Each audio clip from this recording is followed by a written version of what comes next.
দুই দেশের ভেতর যখন সীমান্তের কথা আসে তখন নিশ্চয়ই আপনার কল্পনায় ভেসে ওঠে কাঁটাতারের বেড়া, কঠোর নিরাপত্তা এবং সীমান্ত নিরাপত্তারক্ষীদের সার্বক্ষণিক নজরদারি।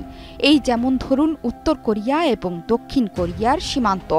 বলা হয়ে থাকে এটি বিশ্বের সবচেয়ে ভয়ঙ্কর সীমান্ত, যেখানে দুই দেশের কাঁটাতারের মাঝে আবার প্রায় ৪ কিলোমিটার প্রস্থ জুড়ে ডিমিলিটারাইজ জোন রয়েছে, যেখানে হিংস্র প্রাণী ছাড়া আর কিছুই বসবাস করে না। সেখানে কোনো মানুষ প্রবেশ করা মানেই মৃত্যু।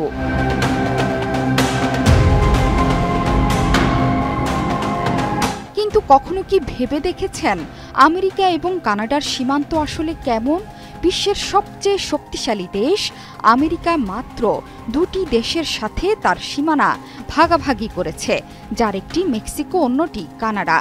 মেক্সিকোর সাথে আমেরিকার সীমান্ত খুবই সুরক্ষিত।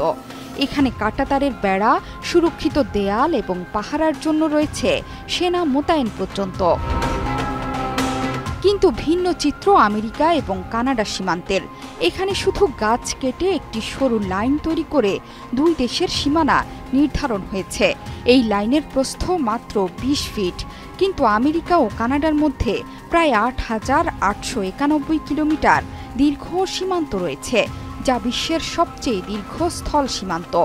এত দীর্ঘ সীমান্তের বেশিরভাগই পাহাড়, বনাঞ্চল, হ্রদ ও নদী দিয়ে বিভক্ত, যেখানে কাঁটাতার বা প্রাচীরের অস্তিত্ব নেই, বরং শুধু গাছ কেটে ২০ ফিট চওড়া একটি পরিষ্কার রেখা তৈরি করা হয়েছে, যেটা বিমান বা স্যাটেলাইট থেকেও স্পষ্ট দেখা যায়।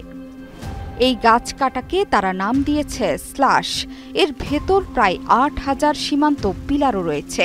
ইন্টারন্যাশনাল বাউন্ডারি কমিশনের মাধ্যমে এটি রক্ষণাবেক্ষণ করা হয়। প্রতি ৫ থেকে ১৫ বছরের মাথায় এখানে পুনরায় জন্ম নেওয়া গাছ কেটে পরিষ্কার করা হয়। আর মজার ব্যাপার হলো, প্রত্যেক নাগরিককে এর জন্য বছরে ৫০ সেন্ট করে কর দিতে হয়। আমেরিকা ও কানাডার মধ্যে সম্পর্ক বরাবরই বন্ধুত্বের।